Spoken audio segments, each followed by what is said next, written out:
আসসালামু আলাইকুম guys, welcome to my channel. বন্ধুরা কেমন আছেন? আশা করি হ্যাঁ আপনারা ভালো আছেন, আমিও ভালো আছি। বন্ধুরা আজকে 15ই আগস্টের উপলক্ষে আমি একটা রেস্টুরেন্টে গিয়েছিলাম, তাই জন্য আমি কিচ্ছু বানাতে পারি না। আমি আজকে চিকেন পকোড়া নিয়ে এসেছি, মেয়োনি দিয়ে দিয়েছি, দেখুন মেয়োনি দিয়ে দিয়েছি আর চিকেন দিয়ে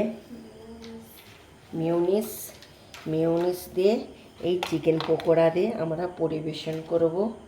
দুর্দান্ত খেতে লাগবে, অসাধারণ খেতে লাগবে গাইস। গরম গরম নিয়ে এসেছি পুরো ফ্যামিলি খাওয়ার জন্য।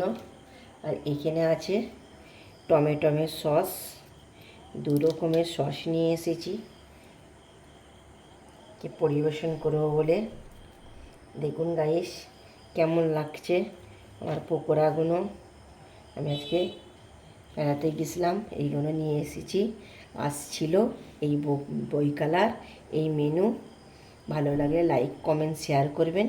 নেক্সট ভিডিও নিয়ে দেখা হচ্ছে। খোদা হাফেজ।